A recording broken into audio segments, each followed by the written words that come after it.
다 중점으로서 예배 시작하겠습니다.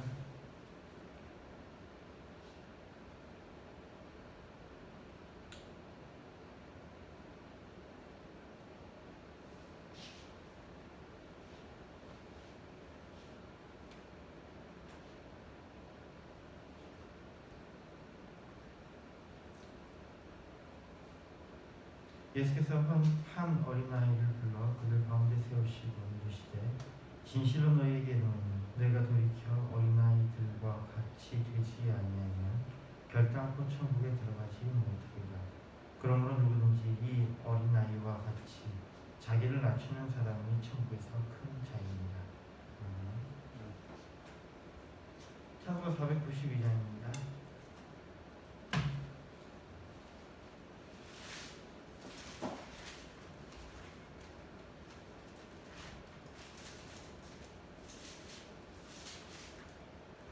참고 492장입니다.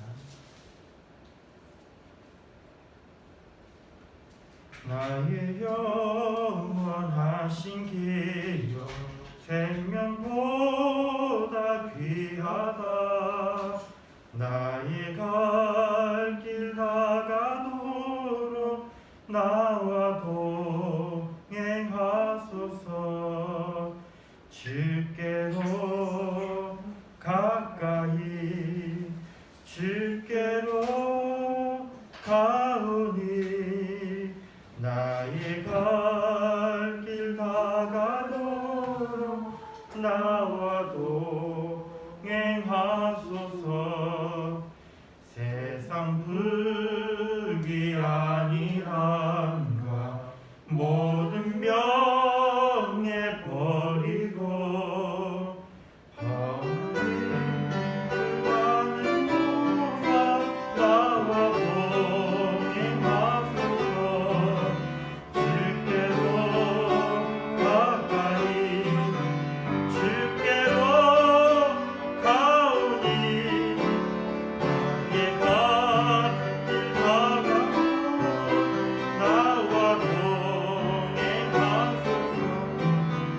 모든 고작 지나가며 험한 바다 건너서 천국을 이르도록 나와 동행하소서. 주께로 가까이 주께로 가오니 나의 갈 길 다가도록 나와 동행하소서.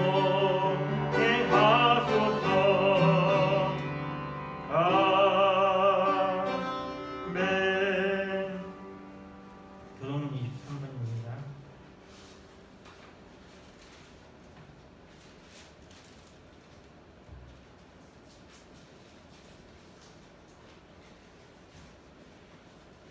교동문 23번 10편 98번입니다. 들어있습니다. 새 노래로 여호와께 찬송하라. 대저 기이한 일을 행하사 그 어둠과 거룩한 태로 생기게 하여 구원을 베푸셨다. 여호와께서 그 구원을 알게 하시며 그 의를 열방의 목전에 명백히 나타내셨도다. 저가 이스라엘 집에 향하신 인자와 성실을 기억하셨으므로 땅의 모든 뜻이 우리 하나님의 구원을 보았다. 온 땅이여 여호와께 즐거이 소리할지어다. 저희를 바라면서 그의 노래를 찬송할지어다. 수금으로 여호와를 찬양하라. 춤과 음성으로 나팔과 호각으로 왕 여호와 앞에 즐거이 소리할지어다. 바다와 물이 충만한 것과 세계와 중에 거하는 자는 다 알지어다. 여호와 앞에서 큰 물이 박수하며 산악이 함께 즐거이 노래할지어다. 아멘. 사시경 시모로 하시겠습니다. 전능하사 천지를 만드신 하나님 아버지를 내가 믿사오며 그 외아들 우리 주 예수 그리스도를 믿사오며 이는 성령으로 잉태하사 본디오 마리아에게 나시고 본디오 빌라도에게 고난을 받으사 십자가에 못 박혀 죽으시고 장사한 지 사흘 만에 죽은 자 가운데서 다시 살아나시니 하늘로 전지사 전능하신 하나님 편한자이시다가 죄로서 산 자와 죽은 자를 심판하는 것이니라. 성령을 믿사오며 거룩한 공의와 성도와 소통하는 것과 죄를 사하여 주시는 것과 몸다시 사는 것과 영원히 사는 것을 믿사옵나이다. 아멘. 찬송가 29장입니다.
교회를 통하여 많은 영혼들이 주께 돌아오는 역사를 일어날 수 있도록 인도하여 주시옵소서. 이 시간에도 아버지 하나님이시여 전 세계의 아버지 코로나19로 만나만 고통당하고 있사온데 이제 주님 용서하여 주십시오. 코로나19가 종식될 수 있도록 역사하여 주시옵소서. 모든 것이 정상적으로 아버지 회복되는 역사가 속히 일어날 수 있도록 주님 도와주시옵시고 불쌍히 여겨주시옵소서.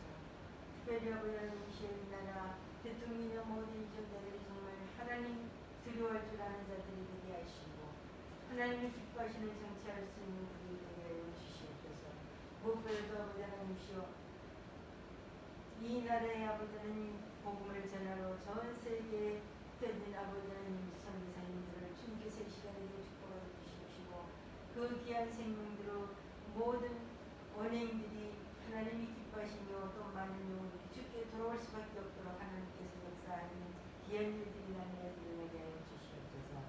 이 시간에도 아버지 하나님이시여 단 위에 세워주신 우선 선교사님을 참력되신 우선 목사님들을 받게 하시며 하나님께서 꼭 필요한 말씀 그 입술을 통하여 선포할 수 있게 하시고 그 말씀을 듣는 자들은 큰 은혜받는 시간이요 대답과 응답이 되어지는 말씀이 되어지게 하시고 그 말씀이 살아있고 생명의 말씀이 될 수 있게 주님 선포되는 귀한 시간 되게 하여 주시옵소서. 하나님께서 홀로 영광 받아주시며 저희들은 그 말씀을 듣고 그 은혜받는 시간이요 그 말씀을 들고 아버지 하나님 세상에 나갔을 때 날마다 승리하는 삶을 살 수 있도록 코로나19로 더 이상 아버지 하나님 고통당하지 아니하고 온전히 우리 하나님께 영광 돌리는 좋은 일만 일어날 수 있는 좋은 기회가 될 수 있게 많은 영혼들이 주께 돌아오는 역사가 일어날 수 있는 좋은 기회가 될 수 있도록 역사하여 주실 줄 믿사고 감사를 드리며 성신하는 마치는 시간까지 함께하실 주 예수 그리스도의 같은 이름과 아멘.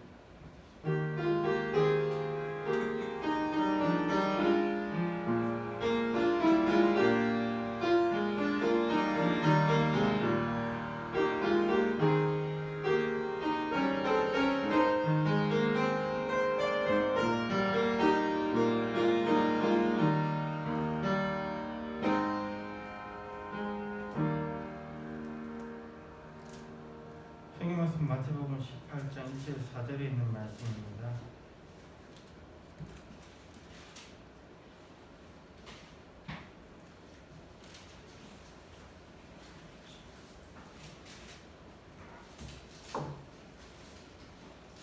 마태복음 18장 1절에서 4절에 있는 말씀입니다.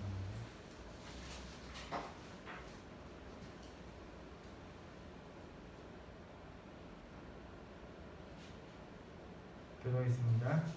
그때의 제자들이 예수께 나와 가로되 천국에서 누가 크니까?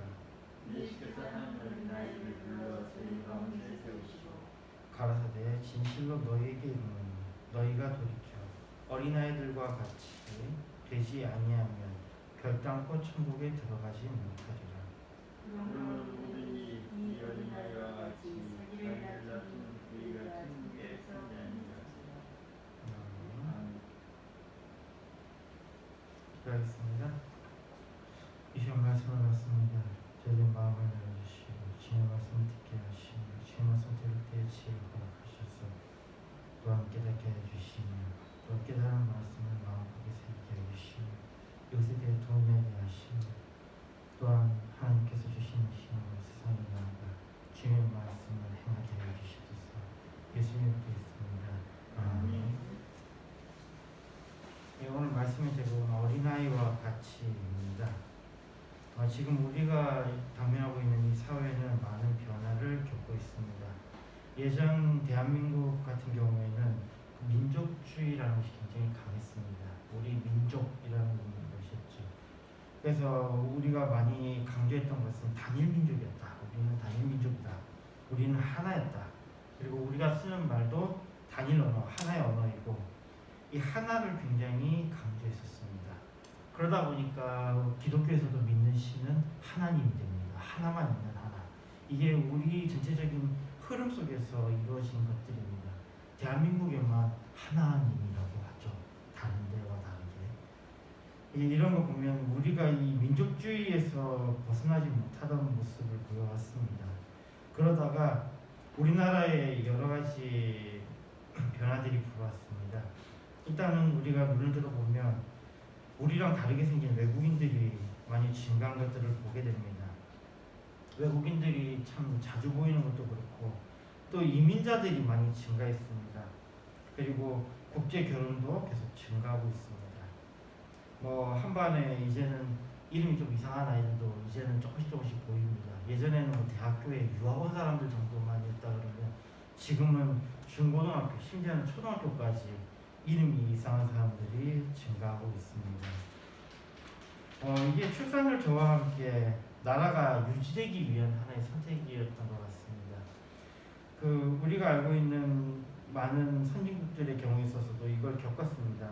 자신들의 혈통주의를 처음에 강조하다가 이 나라가 지속되다 보니 이제 잘 살게 되니까 출산율이 떨어지게 됩니다. 이게 잘 살게 되는 것과 출산율이 같이 보통 가더라고요. 이게 이제 왜 그러냐면 인권이라든지 여권의 신장하고 이게 연결이 되어 있는 듯이 보입니다.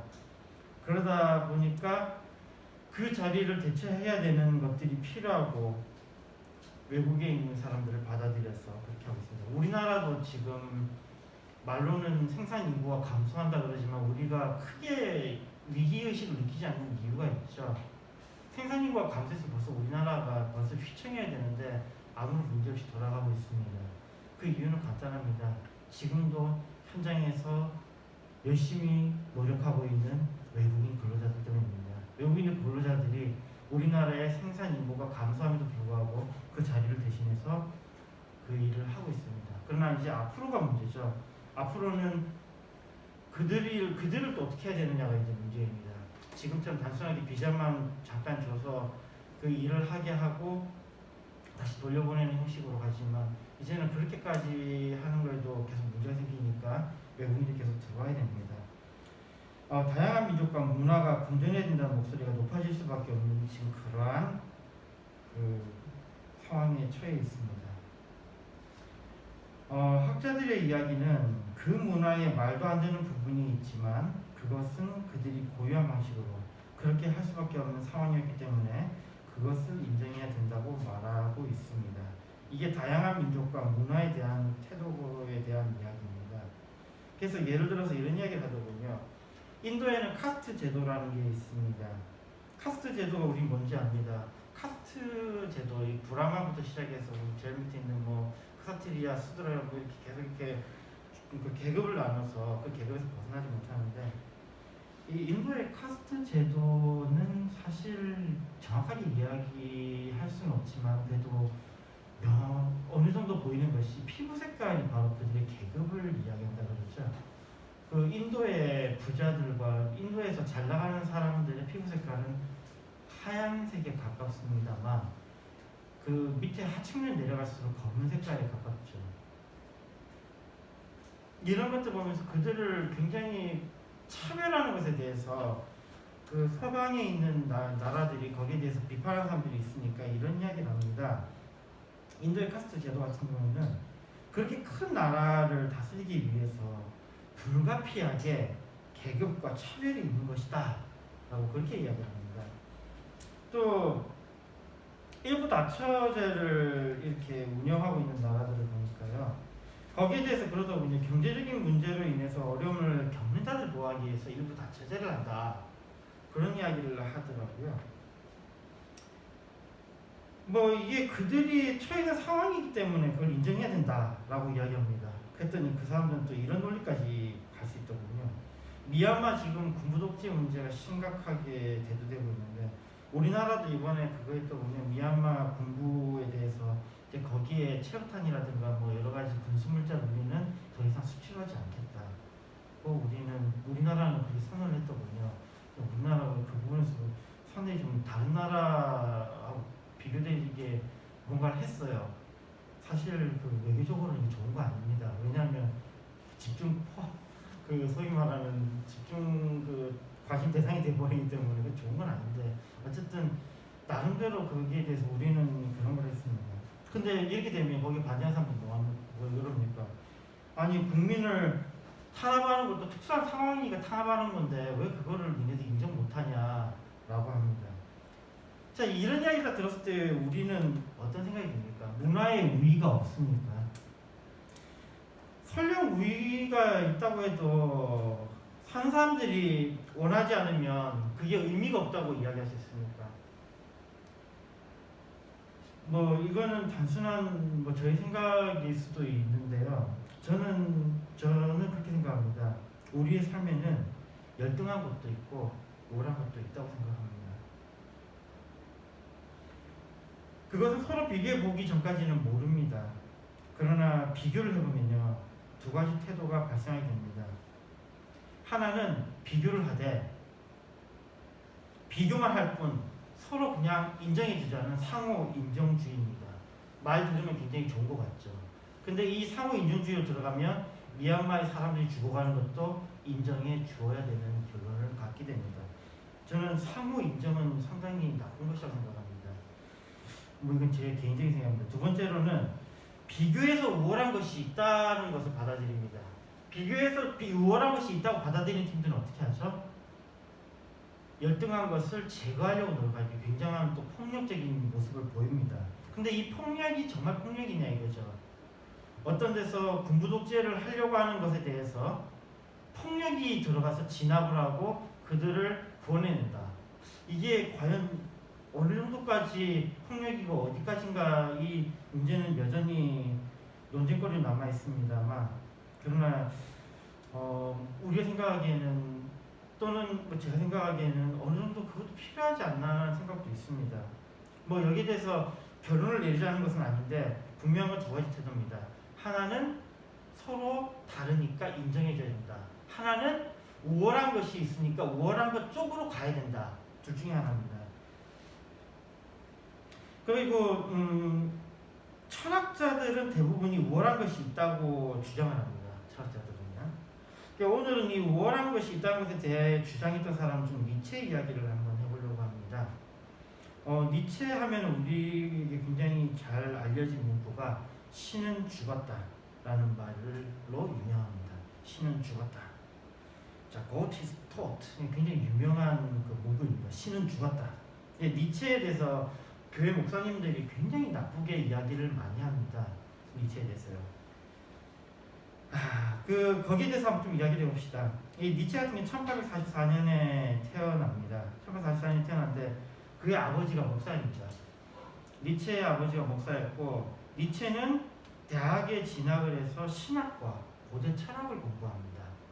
이 사람은 그 목사로서의 어떤 그것도 좀 있었던 것 같습니다. 근데 이 사람이 공부하다가 철학적으로 완전히 기울고 신학은 여전히 계속 같이 공부합니다만 그의 어머니는 니체가 목사가 되기를 바랬는데 어머니의 그 기대에 부응하지 못했죠. 어머니가 이 니체가 목사가 안 된다고 하니까 굉장히 실망하셨다고 그래요. 그랬다가 그때 전쟁이 일어나서 군대에 포병으로 근무를 합니다. 그러다가 나중에 넘어와서 이 사람의 지도교수가 리츠라는 사람이거든요. 리츠는 정말 신학에서도 아주 유명한 신학자예요. 그러니까 이게 그 시대는 신학과 철학이 다 같은 겁니다. 실제로 이야기하면요. 그냥 목사가 되느냐 안 되느냐 지금 이 문제인 거예요. 리츠 밑에서 공부를 했는데 리츠이 많이 도와줬어요. 많이 도와줘가지고 24세가 될 때에 스위스 바젤 대학의 고전 문화 교수가 됩니다. 24살 때. 굉장히 빨리 되죠. 24살 때 스위스 바젤 대학. 그래서 이때 이 사람은 자기 원래 국적인 프로이센을 버리고 스위스 국적을 취득합니다. 그리고 죽을 때까지 그냥 스위스인이 된 거죠. 이 사람은.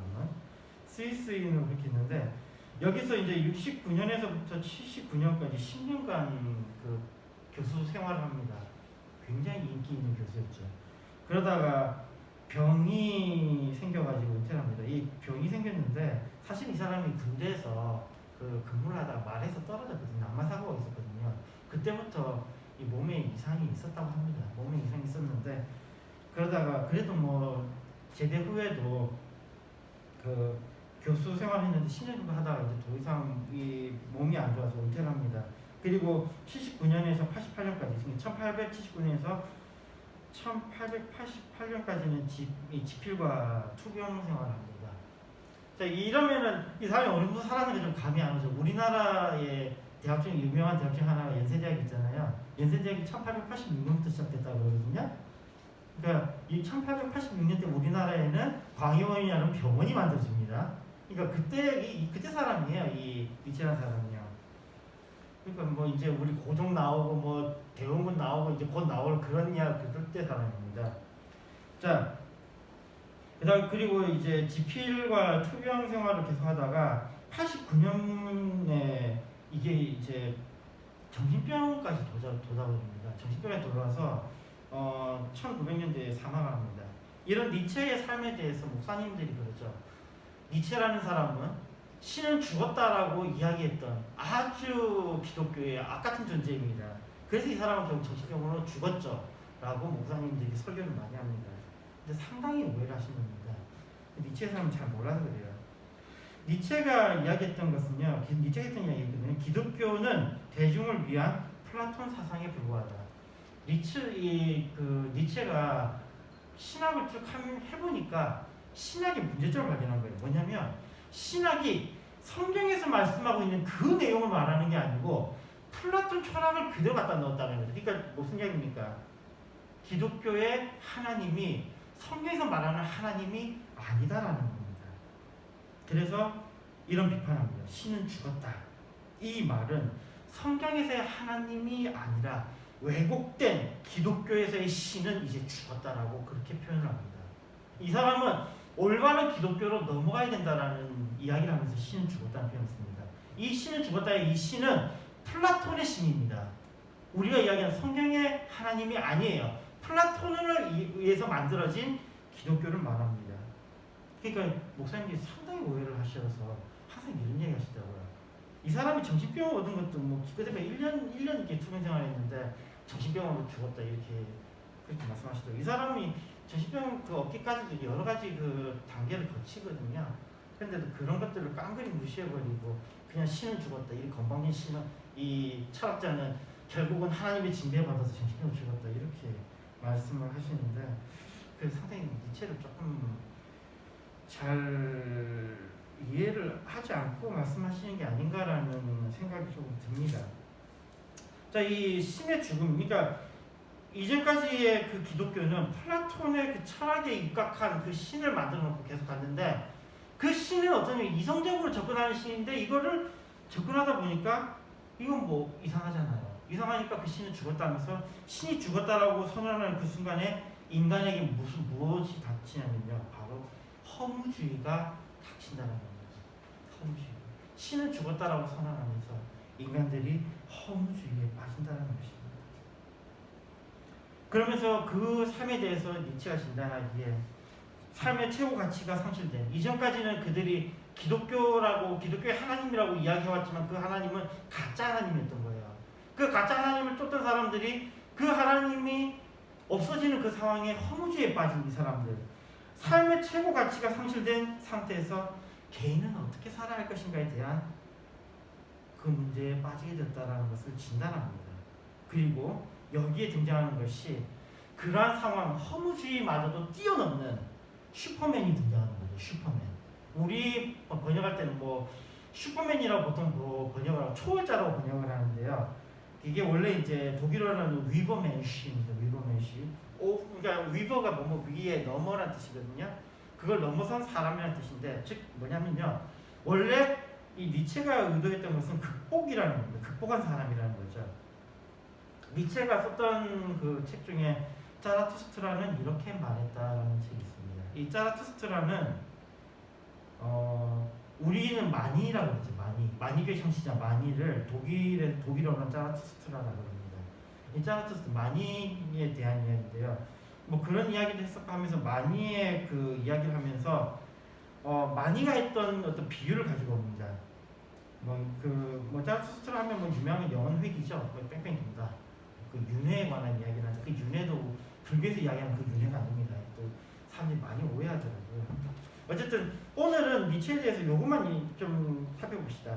그 자라투스트라의 말을 통해서 그가 했던 이야기 속에서 했던 게 인간의 정신 단계에 대해서 낙타, 사자, 아이에 대한 이야기를 합니다. 낙타, 사자, 아이. 자, 이 낙타에 관한 이야기를 하는데 처음에 이 인간의 정신 상태는 낙타의 상태라고 합니다. 이 낙타는 어떤 겁니까? 낙타는 복종의 어떤 상징입니다. 근데 이 낙타에 대해서 이렇게 조금 생각해 보면요. 낙타는 어떻습니까? 낙타는 사막을 건너가야 되잖아요. 사막을 지나가기 위해서 뭔가를 영양분을 다 받아들이잖아요. 낙타는 일단 물이라든지 영양분을 쫙 받아들여서 그걸 어디다 올리죠? 자기 혹에다가 다 넘기잖아요. 그것처럼 인간의 첫 번째 단계는 바로 이 복종의 단계. 모든 것을 다 흡수하는 단계라는 겁니다. 뭐 이거는 문화, 종교, 또 주변 인물, 사회 유산들 이런 것들 전부 다 흡수해가지고 저장을 합니다. 그러니까 낙타는 결국은 계속해서 받아들인다라는 입장에서 처음엔 순종의 단계인 거죠.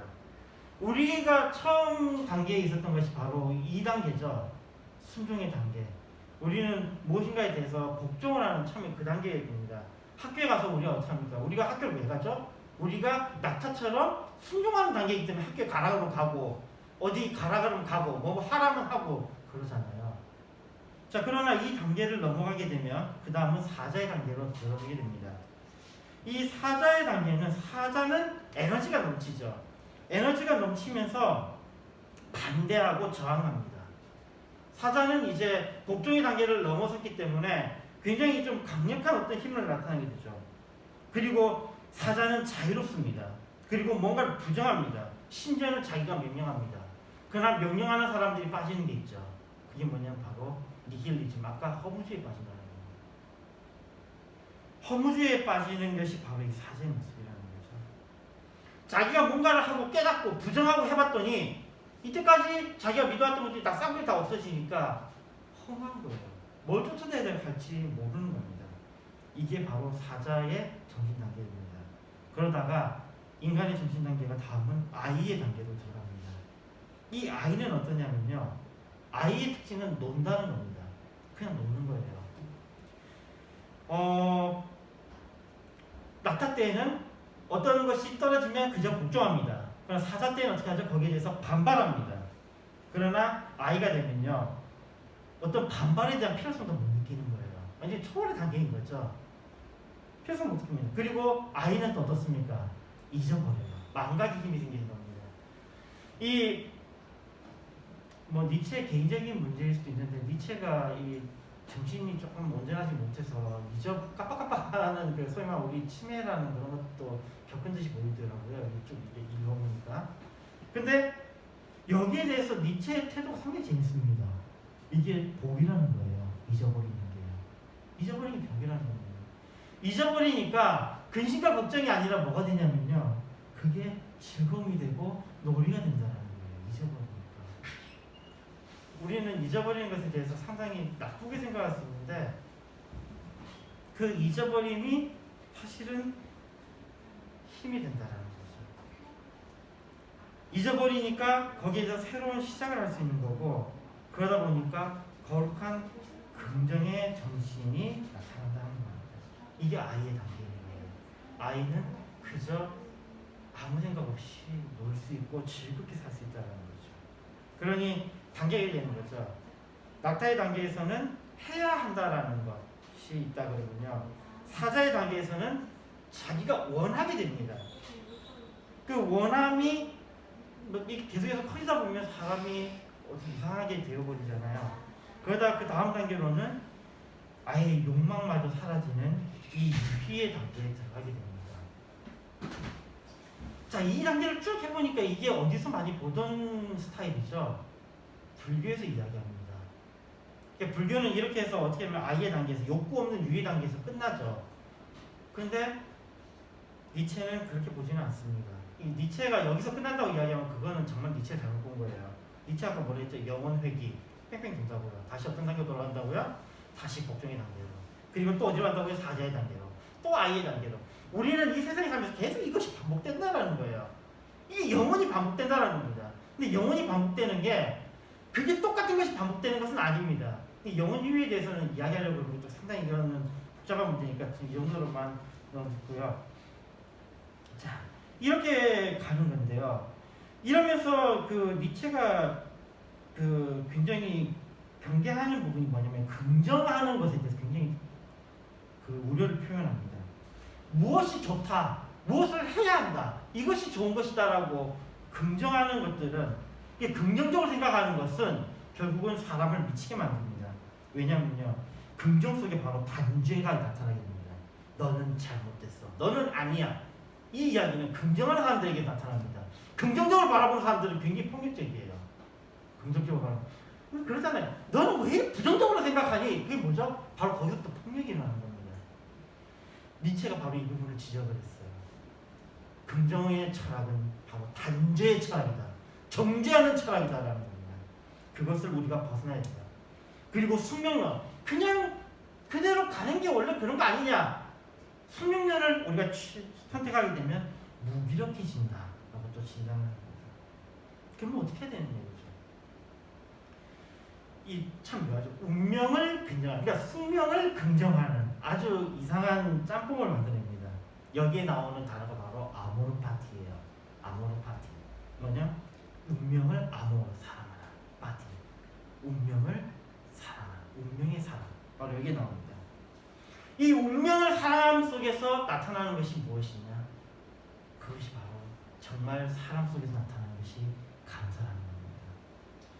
이 니체가 이 세상을 살아가는 지혜로 우리에게 제시한 건요, 바로 이겁니다. 감사의 삶입니다. 감사의 삶. 자, 이렇게 이야기 들어보면 정말 니체가 그 목사님들이 그렇게 비판하는 그 수준의 악마 같은 사람 맞습니까? 제가 보기에는 조금 그러기엔 조금 억울하지 않을까 생각이 듭니다. 어쨌든 이 사람의 생각은 이렇습니다.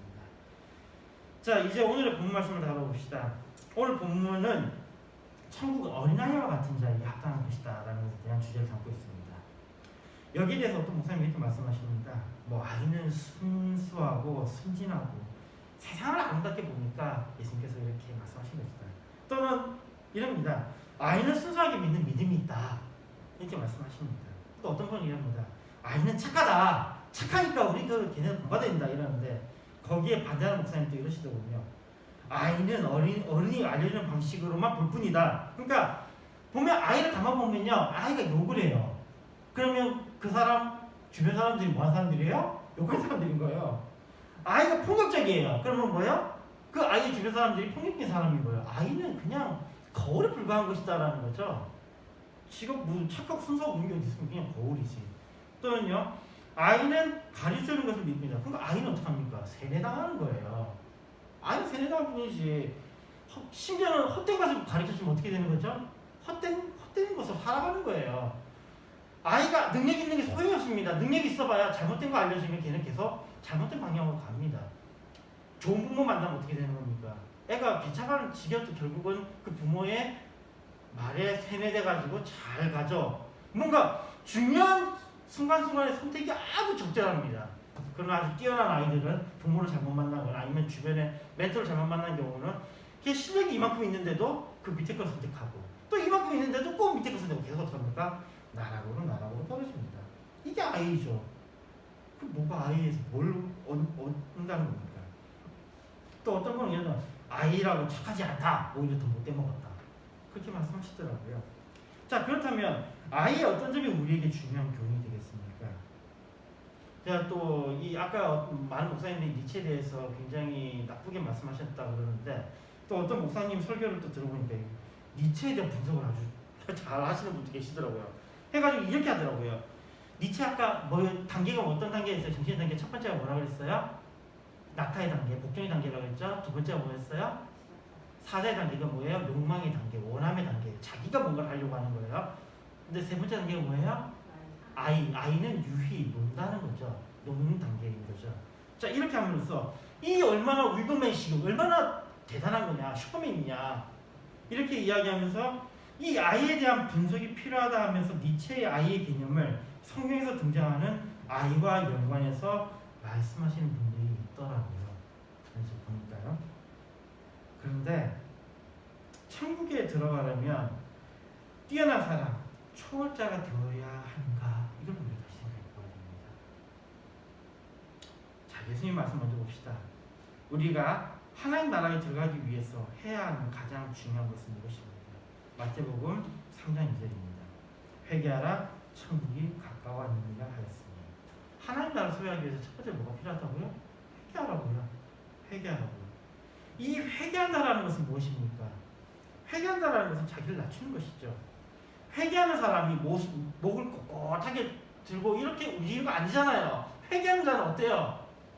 목이 맨날 숙여지잖아요. 겸손이잖아요. 이게 바로 회개의 느낌인 겁니다. 예수님께서 회개하라 천국 가까우니라고 그 말씀을 선포하실 때에 이 말은 다른 말입니까? 너희는 겸손하라는 말씀입니다. 너희는 겸손하라.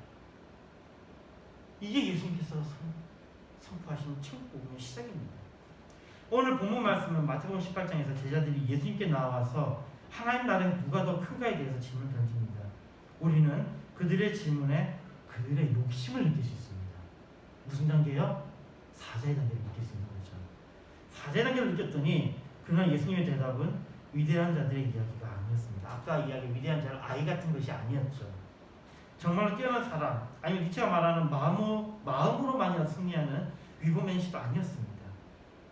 세상의 것들을 즐겁게 놀이로 받아들이는 낙타와 사자의 단계를 넘은 아이가 아니었습니다. 그게 아니었다라는 거예요. 예수님은 그냥 아이 한 명을 불러 세우셨고 이 아이와 같이 되지 않으면 결단코 천국에 들어갈 수 없다고 말씀하십니다.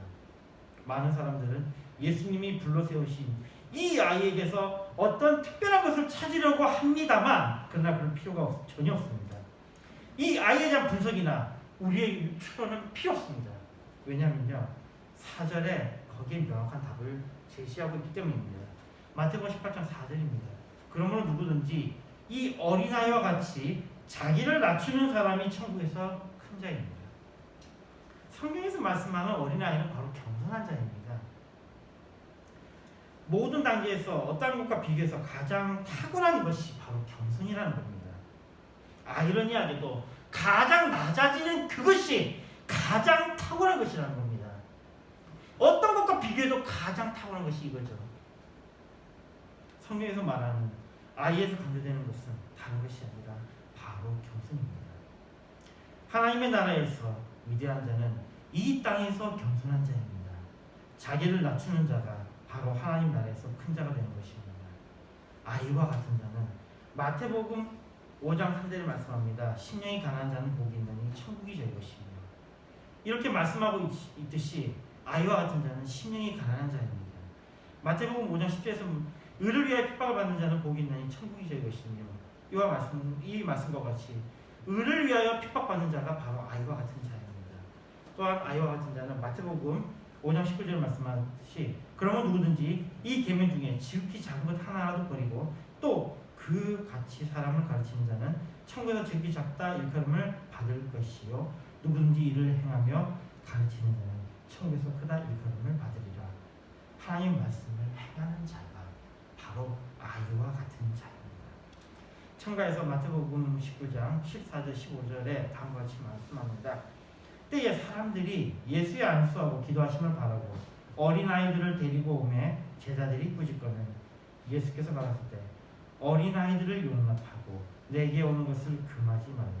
천국이 이런 자의 것입니다 하시고, 하나님의 나라는 세상에서 큰 자가 아니라 세상에서 작은 자의 것입니다. 그러면 우리가 이런 예수님의 말씀을 우리는 충분히 이해할 수 있을 것입니다. 낙타가 천국에 들어가는 것이 더 어렵다. 낙타가 바늘구멍에 들어가는 것보다 부자가 천국에 들어가는 것이 더 어렵다고 말씀하신 이 예수님 말씀은 우리가 쉽게 이해할 수 있게 됩니다. 이 땅에서 큰 자는 하나님 나라에서는 작아질 것이고, 이 땅에서 작은 자는 하나님 나라에서 큰 자가 된다는 이야기입니다. 이렇게 되면 또 이렇게 생각할 수 있잖아요. 그럼 부자가 되면 안 되겠네요. 이 땅에서 뭔가 위대한 일을 하면 안 되겠네요. 그 이야기가 아닙니다. 왜요? 이렇게 큰 부자도 어떤 사람이 있어요? 낮은 자가 있습니다. 겸손한 자. 부자인데 겸손한 자는 어때요? 더 낮은 사람이죠? 더 낮은 사람이잖아요. 엄청난 능력을 가지고 있는데 그 사람이 능력 없는 사람에 대해서 무시하지 않고 그들을 존중해주는 사람이라면 그 사람은 낮은 자일까요? 높은 자일까요? 낮은 자잖아요. 근데 그러니 이거는 낮은 자가 된다라는 것은 어떤 물리적으로 얼마큼 가지고 있느냐의 문제는 아니라는 겁니다. 우리의 삶이 어린아이와 같이 행하는 삶이 되기를 바랍니다. 어린아이와 같이 겸손의 삶이 우리의 삶이 되기를 바랍니다. 주님의 지혜와 훈계를 쫓아 겸손히 우리의 삶에 가져가기를 바랍니다. 이사야서 57장 15절 말씀합니다.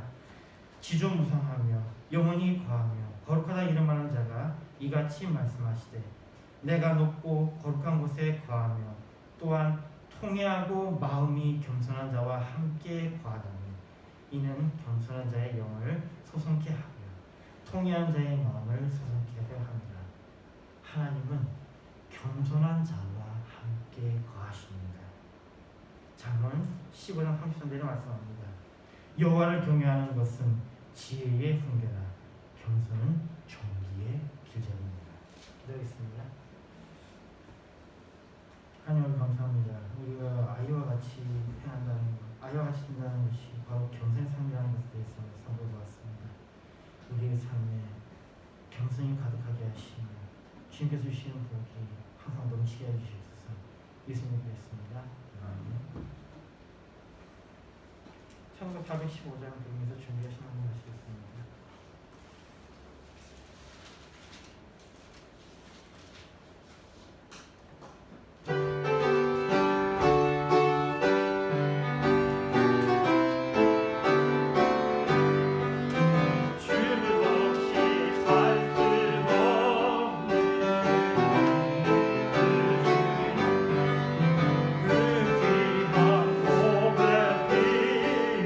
나를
박경희님 검사에 감사합니다.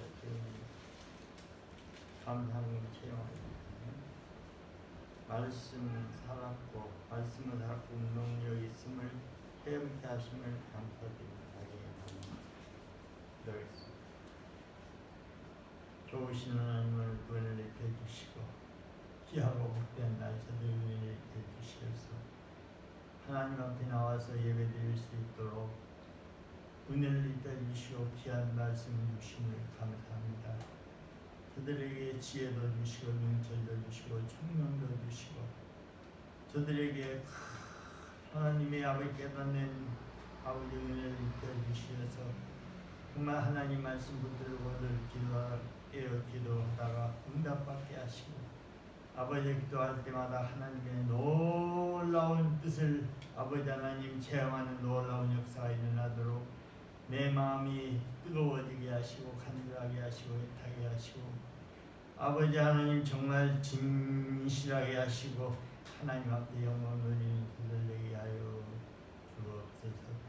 아버지 11절로 감사로 주영으로 예배드리 감사드린 귀한 손길을 우리 하나님 축복해 주시고 아버지 저들의 아버지는 인간으로는 불가능하지만 가능하신 하나님의 은혜가 늘 함께 하심을 믿사옵나이다. 하나님이 예물이 쓰여지는 곳에 하나님 나라가 확장되게 하시고 이 예물이 쓰여지는 곳에 사람 살리고 영혼 살리게 하여 주옵소서.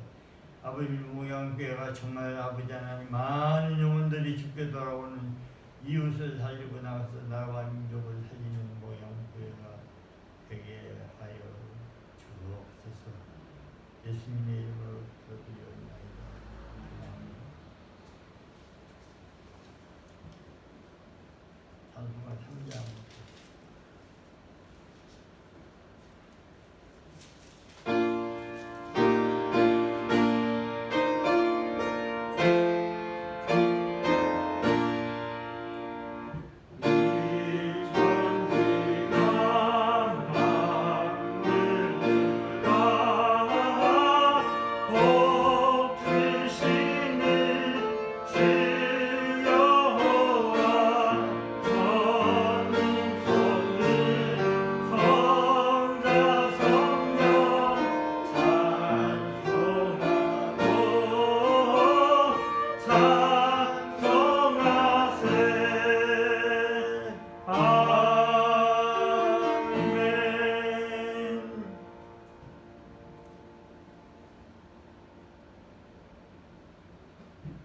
괴물 대신 우리 구주 예수 그리스도의 은혜와 그 크신 하나님의 사랑과 성령님의 통하심을 예비한 우리 목양교회 당동도들 머리 위에와 가정 위에와 하느님 위에 아버지 하나님 오늘 온 천하의 하나님 앞에 나서 예비한 자들 모든 믿는 자들 머리 위에와 가정 위에와 하느님 위에 앞으로 전도받아서 구원을 받고 아버지 하나님 하나님의 자녀 백성 아버지 하나님 참 축복받은 자들 머리 위에와 가정 위에와 하느님 위에 이제부터 영원토록 항상 함께 있을지어다. 아멘.